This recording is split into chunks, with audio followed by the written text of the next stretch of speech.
Aujourd'hui, j'aimerais vous présenter un petit livre qui est en réalité une conférence donnée par Antionas en 1984. Ce livre, c'est le concept de Dieu après Auschwitz. Pourquoi vous présenter ce livre? Pour deux raisons. D'abord parce que le thème n'est pas inintéressant. Comment peut-on encore concevoir Dieu avec ses horreurs humaines?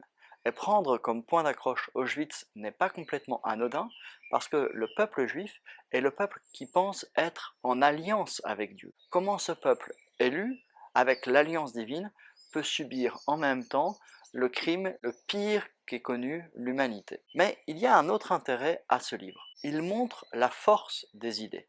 Antionas n'est pas n'importe qui. Il a écrit un ouvrage très célèbre qui s'appelle Le principe responsabilité, et dont vous pouvez voir un certain nombre de vidéos qui résument ses thèses. Ce livre-là, c'est la Bible, entre guillemets, de tous les écologistes actuels. C'est l'origine, le principe, les fondements intellectuels qui ont poussé tous les écologistes à leur action. Vraiment, on peut le dire que Antionas est le père de l'écologie contemporaine. Et ce qui est très intéressant, c'est qu'on voit se forger dans ce livre la réalité de la force des idées. On voit comment c'est son concept de responsabilité qui va conduire à penser un nouveau rapport à la nature et qui va conduire à penser l'action de l'homme dans cette nature. Et là, il y a quelque chose de fort parce que d'abord, nous voyons ce changement écologique en train de se faire, nous voyons ces idées se mettre massivement en place et s'imposer à nous, et en même temps, nous avons la chance, avec cette conférence, de trouver l'origine conceptuelle de cela. Et ça manifeste, je crois, sur un temps long, la force des idées. Ce n'est pas la gloire, ce n'est pas le plaisir, ce n'est pas l'argent qui dirige le monde, c'est en réalité les idées. Parce qu'on investit son argent, on choisit ses plaisirs et on a de la gloire qu'en fonction des idées qui les portent. Pascal disait à propos de l'observation des tableaux, tableau vu de trop près, tableau vu de trop loin, il n'y a qu'un point indivisible qui soit le véritable lieu. Eh bien, pour comprendre les forces qui agissent dans l'histoire, il faut trouver ce point indivisible qui nous permet de comprendre cela. Souvent, nous voyons à court terme ou à très court terme, et nous pensons que les intérêts financiers capitalistes aujourd'hui seraient les plus puissants et que ce sont eux qui dirigeraient le monde. Mais en réalité, si on change de focale, on voit que l'argent est investi d'une façon ou d'une autre et que l'investissement de l'argent, pour ne prendre que cet exemple, se fait toujours avec un certain nombre d'idées. Et Antionas, me semble-t-il, est un très bon exemple de ce changement d'idéologie qui dirige le monde, et c'est pour ça que je veux vous faire étudier ce texte-là. Antionas est un philosophe allemand qui naît au tout début du XXe siècle. Dans les années 30, il doit fuir l'Allemagne en raison de la montée du nazisme et part s'installer en Palestine. Autrement dit, lorsqu'il pose la question du concept de Dieu après Auschwitz, il ne parle pas d'une question purement théorique, il parle de quelque chose qui a eu des conséquences très profondes sur son existence et qui l'a conduit à poser des choix de vie très personnels. La démarche d'Antionas est assez particulière. Elle met entre parenthèses la question de l'existence de Dieu. Antionas ne s'intéresse qu'au sens du concept de Dieu. Qu'est-ce que signifie, quel sens donner à ce mot Dieu? Et si sa démarche est conceptuelle, uniquement rationnelle, en mettant entre parenthèses la question de l'existence, ce qui est intéressant, c'est que bien que ce soit en dehors de l'existence, la démarche rationnelle et conceptuelle conduira à des conséquences très pratiques et non pas théoriques sur les êtres humains, les activités qu'ils doivent mener et le rapport qu'ils doivent avoir entre eux, la planète et ce concept de Dieu. La question posée par Antionas est finalement assez classique. Comment conceptuellement essayer de concilier le concept de Dieu et le concept de mal alors que les deux paraissent absolument contradictoires? C'est la question de la théodicée. En effet, si Dieu est bon et tout-puissant, alors le mal ne devrait pas exister. Mais si le mal existe, cela signifie soit que Dieu est mauvais, soit que Dieu n'est pas tout-puissant. C'est la question de la théodicée universelle. Comment concilier à la fois la perfection, la toute-puissance, la bonté de Dieu et l'existence du mal? Cette question de la théodicée, elle est apparue au XVIIe siècle avec deux auteurs, Leibniz et Malebranche. Comment concevoir le mal dans la nature alors qu'on pense à un Dieu tout-puissant? Et Leibniz et Malebranche, de deux façons très différentes, essayent d'expliquer qu'en fait le mal est toujours par rapport à nous, mais que du point de vue de Dieu, en réalité, l'ensemble est parfait. C'est ce que critique Voltaire dans Candide à partir du tremblement de terre de Lisbonne en 1763. C'est quelque chose de vraiment très clair pour lui. Il y a cette idée qu'un tel mal est aveugle, un tel mal ne peut pas ressortir de la toute-puissance de Dieu. Eh bien, c'est cette réflexion que va continuer Jonas avec cette conférence, avec cette petite différence qu'ici, c'est un mal qui est de l'homme par l'homme. Il n'y a pas une cause extérieure qui viendrait expliquer ce mal. C'est la méchanceté interne des hommes qui conduit à des actes absolument terribles. Mais Auschwitz est un cas doublement particulier. D'abord, il s'agit d'un mal purement humain. Ce sont des hommes qui font du mal à d'autres hommes. Deuxièmement, il touche une théodicée un peu particulière parce que le peuple juif était le peuple élu, celui avec qui Dieu avait fait alliance. Et il y a un petit paradoxe dans Auschwitz, un paradoxe terrible et sombre, qui veut que, alors que plus personne ou très peu de monde croyait à cette alliance, ni parmi les Juifs, ni parmi leurs persécuteurs, eh bien pourtant c'est ce peuple-là qui sera particulièrement visé par une persécution qui visait leur anéantissement. Et c'est une question très grave pour le peuple juif, parce que s'il est le peuple élu, comment concevoir qu'il puisse y avoir un projet d'anéantissement sur lui et un projet absolument terrible qu'était celui d'Auschwitz. On voit donc l'acuité très profonde de cette question pour un juif ou pour tout le peuple juif. D'autant que on ne peut pas dire que pour un juif, Dieu ait abandonné son peuple, parce que les juifs considèrent que Dieu est le Seigneur de l'histoire et que la preuve que Dieu est le Seigneur de l'histoire, c'est la réussite de l'existence de son peuple. Alors Auschwitz se présente comme la contradiction absolue de cette conception d'un Dieu Seigneur de l'histoire qui s'est choisi un peuple pour se manifester.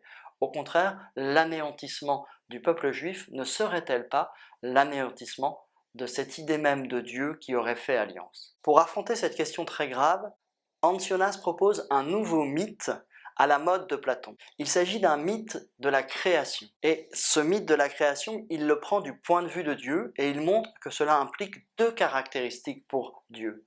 La première, Dieu s'est livré au monde dans la création. Dieu a accepté qu'un autre que lui existe et on a accepté de partager son devenir. Mais si on dit cela, ça veut dire que Dieu décide de ne plus intervenir dans ce monde. Dieu décide de laisser la place à cet autre, et en laissant la place à cet autre, eh bien, ça veut dire qu'il l'accompagne, mais qu'il n'intervient plus dans l'ordre des choses de manière extraordinaire. En réalité, cette décision, elle vient de l'idée même de création. Pour que la création existe, pour qu'un autre que Dieu existe, il faut que Dieu ne soit pas tout. Parce que si Dieu est tout, alors le reste c'est rien. S'il y a autre chose qui existe, un monde, un univers, des hommes, des animaux, toute la phosphorescence de la création, il faut qu'il y ait comme un espace. Il faut que Dieu ne soit pas tout pour qu'un autre être puisse advenir. Et c'est l'idée très profonde et très fondamentale pour Hans Jonas, l'idée que Dieu s'auto-limite, l'idée que Dieu se rétracte en lui-même pour laisser l'espace à la création, pour laisser la possibilité d'être de la création. Mais ce renoncement de Dieu à sa totalité et à sa perfection conduit à concevoir un Dieu avec 4 caractéristiques particulières. La première, Dieu est un Dieu souffrant. En effet, quand il se rétracte et qu'il laisse la création advenir, alors il décide de partager avec cette création son devenir. Alors il décide de partager avec la créature toutes ses activités et ses imperfections. Il a lui-même renoncé à sa perfection. Deuxième chose, c'est un Dieu en devenir. En effet, ce Dieu qui se rétracte le fait pour entrer en relation avec sa création. Et c'est d'ailleurs l'idée même de religion. Dans la religion révélée, Dieu entre en relation avec les hommes pour les accompagner. Mais toute relation transforme les deux membres d'une relation. Et donc si Dieu accompagne les hommes et la créature et toute la création, alors cela signifie que Dieu se laisse transformer par cette créature, et si Dieu se laisse transformer par cette créature, alors il est en devenir. Cela conduit donc à sa troisième caractéristique. Dieu est un Dieu soucieux. Si Dieu laisse de l'espace à la création, ça veut dire qu'il confie aux créatures d'agir par elles-mêmes. Il leur confie une forme de responsabilité. Ainsi, il s'inquiète que ces créatures réalisent ce pourquoi elles ont été faites. Dieu est partie prenante de cet ordre-là et il accompagne cela dans toutes les actions. On peut faire un petit rapprochement avec Épicure. Il y a une grande différence entre le dieu développé par Jonas et le dieu développé par les Grecs. Chez les Grecs, les dieux sont impassibles et sont totalement indifférents à l'histoire humaine. Et c'est pour ça qu'Épicure nous dit qu'il ne faut pas craindre les dieux, parce que les dieux sont strictement indifférents au destin humain. Puisqu'ils sont parfaits, ils ne vont pas rentrer en relation avec l'imparfait, ce qui viendrait atteindre leur perfection. La thèse de Jonas est exactement l'inverse. Dieu a décidé de rentrer en relation avec la création. C'est le principe même de la religion. Mais en entrant en relation avec la religion, ça veut dire qu'il renonce à sa perfection et qu'il renonce à son indifférence. Cela devient un Dieu soucieux. Et pourtant, c'est là le paradoxe. Alors que ce sont deux conceptions de Dieu totalement opposées, elles conduisent au même point d'arrivée. Dans les deux cas, Dieu ne peut pas agir pour des raisons totalement différentes. Pour Épicure, les dieux n'ont rien à faire des hommes, ils ne vont pas s'en occuper. Pour Jonas, c'est exactement l'inverse. C'est parce que Dieu, au contraire, est soucieux, parce que Dieu a décidé de la création, qu'il s'est retiré en lui-même, qu'il laisse l'homme, qu'il respecte la vie de l'homme et sa liberté. Ainsi, dans les deux cas, alors qu'on a deux conceptions de Dieu totalement différentes, eh bien, Dieu n'intervient pas. Ce Dieu soucieux, on le comprend, et c'est la quatrième caractéristique et peut-être la plus importante, c'est un Dieu qui a renoncé de lui-même à sa toute-puissance. En réalité, on peut le comprendre, la puissance sur le plan logique est toujours, nous dit Jonas, un concept relationnel. Si Dieu est tout-puissant, en réalité, il n'y a rien d'autre que lui, mais donc il n'a de puissance sur rien. Donc pour qu'il y ait puissance, il faut qu'il y ait au moins deux termes. La puissance est toujours puissance sur quelque chose. Ça veut dire que si puissance il y a, elle ne peut pas être toute puissante.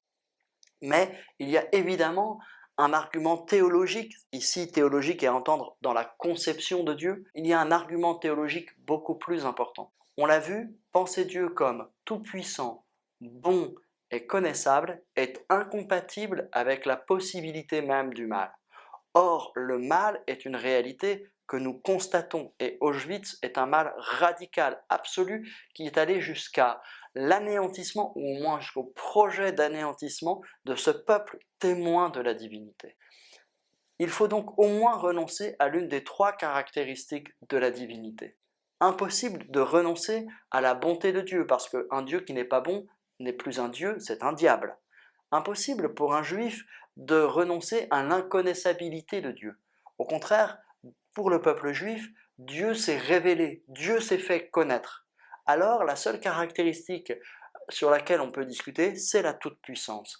Et on l'a vu à travers toutes ces étapes, Dieu a décidé par lui-même de renoncer à sa toute-puissance pour laisser la place aux créatures et parmi elles à l'homme. Alors nous pourrions dire cependant, si Dieu s'est auto-limité dans sa toute-puissance, pourquoi a-t-il autorisé Auschwitz? Pourquoi n'est-il pas intervenu face à ce drame? Il en avait la possibilité parce que c'est lui qui s'est retiré. L'hypothèse de Jonas, c'est que s'il n'est pas intervenu, ce n'est pas parce qu'il ne le voulait pas, c'est parce qu'il ne pouvait pas. Ou autrement dit, il ne pouvait plus. Une fois que la création est, eh bien, elle a son ordre propre. Elle a ses interactions propres. Et Dieu, s'il intervenait, en viendrait en réalité à anéantir toute la création. Dieu, par amour pour cette création, en réalité s'est complètement retiré et n'intervient plus. Dieu n'a plus rien à donner. Et ça, c'est l'expérience que les hommes font du délaissement. Le cri qu'ils poussent vers Dieu est un cri qui n'est pas entendu en un sens. Mais l'expérience du délaissement, ça c'est le côté négatif, conduit en même temps à l'expérience de la responsabilité. Si Dieu n'a plus rien à donner, alors c'est l'homme qui devient responsable, et il devient triplement responsable. D'abord, il devient responsable de la relation que les hommes entretiennent les uns avec les autres. Et le miracle de la création, dit Jonas, c'est au fond tous ces justes qui, au péril de leur vie, ont décidé de protéger d'autres êtres humains, d'autres personnes juives, pour faire tomber par la résistance ce projet inique, absurde, ignoble qu'était Auschwitz. Mais il y a aussi la responsabilité de l'homme envers la nature.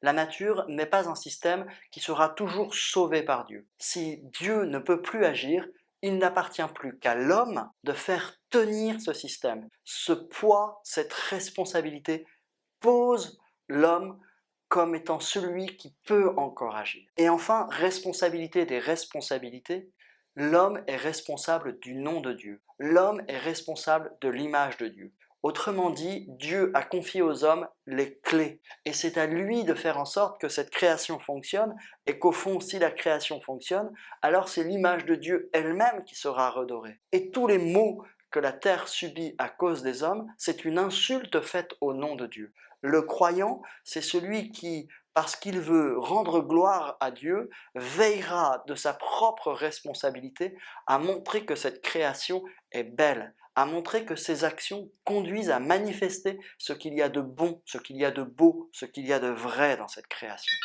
Pour finir, Ancionas compare sa propre solution à celle des manichéens. Il dit au fond, il y a sa solution ou celle des manichéens. Soit on affirme que Dieu est bon et Dieu peut agir. Mais dans ces cas-là, ça veut dire qu'il y a une autre puissance qui existe, opposée à Dieu, et qui est une puissance maléfique aussi absolue que Dieu. Il y a un dualisme entre le bien et le mal. Et alors, l'homme est le jouet de ces deux puissances, il n'y a pas grand-chose à faire, et Dieu n'est pas tout-puissant puisqu'il est opposé à un mal aussi puissant que lui. Le destin de l'humanité est franchement condamné à ce combat de titans. Ou alors on dit que Dieu s'est retiré. Il n'y a pas d'autre principe de la création que Dieu bon, que Dieu puissant, mais Dieu a accepté d'auto-limiter sa puissance pour faire advenir l'être, et alors c'est notre responsabilité que de faire fructifier cet ouvrage pour permettre à tout le bien que cet ouvrage contient de se développer. Mais si c'est notre responsabilité, nous ne pouvons ni attendre le secours de Dieu, et donc ne pas agir, et nous ne pouvons encore moins faire comme si ce n'était pas notre responsabilité, et faire n'importe quoi. Dieu a déposé entre nos mains sa réputation et sa gloire. Il a mis dans notre responsabilité de montrer qu'il a fait alliance avec les hommes. Vous avez compris la démarche très particulière d'Ancionas. Il s'agit de mettre entre parenthèses la question de l'existence de Dieu pour ne s'intéresser qu'au concept de Dieu, qu'à la signification de ce concept. Et ce qu'il montre, c'est que quelle que soit la signification de ce concept, quand on y réfléchit, l'homme fait l'expérience du délaissement. Parce que Dieu a laissé la création être, alors il s'est retiré de celle-ci. Mais ça veut dire en même temps que cette expérience du délaissement, qui permet de comprendre pourquoi Dieu n'a pas répondu au cri face à ce crime ignoble, cette expérience du délaissement en même temps conduit à une certaine idée de la responsabilité. Dieu nous a confié la création, Dieu nous a confié l'humanité, et Dieu nous a confié l'honneur de son nom. Ce concept de responsabilité, comme souci de l'autre, que ce soit la nature, les autres hommes ou Dieu, me paraît essentiel parce que c'est le cœur du cœur de la thèse de Ancionas. Dans son ouvrage Le principe responsabilité, bien loin du nouveau diagnostic qui montre que la planète est en danger en raison de la technique, il faut croire et comprendre que c'est un appel à la responsabilité de l'homme. C'est une nouvelle façon de concevoir le rapport de l'homme avec les autres hommes, avec la nature et avec Dieu. Et ça, c'est quelque chose de très important. Vous comprenez alors que la création, la nature, ne peut être qu'en danger parce qu'elle dépend de l'homme. Ce que le cœur de ce concept de responsabilité, c'est que sans l'homme et sans les créatures, tout s'effondre, tout s'anéantit. Autrement dit, la conception même de la responsabilité par Ancionas lui fait voir la nature comme étant nécessairement en crise, comme étant nécessairement dans un état instable, et qu'il n'appartient qu'à l'homme de résoudre, de prendre en compte cette crise-là. Autrement dit, le constat scientifique, difficilement niable, n'est interprété que dans cette idée que c'est à l'homme de résoudre la crise à laquelle il est confronté. C'est pour ça qu'il valorise les justes qui ont sauvé les Juifs pendant la guerre, parce que ce sont eux qui, face à la crise, ont su agir. C'est pour ça qu'il valorise les écologistes dans un tout autre domaine et dans une toute autre perspective, parce que c'est face à la crise ceux qui ont pu prendre leurs responsabilités. Le cœur du cœur, ici, c'est une idée métaphysique sur Dieu, sur l'homme, sur la responsabilité. Ce n'est pas une enquête scientifique. L'enquête scientifique, elle est au service de cette idée. Et c'est cette idée philosophique qu'il faut discuter et pas le reste. Autrement dit, n'oubliez pas cette leçon, ce sont toujours les idées qui dirigent le monde, ni l'argent, ni la gloire, ni le plaisir. Quand vous croyez que c'est l'argent, la gloire ou le plaisir, demandez-vous quelles sont les idées qui portent ces intérêts.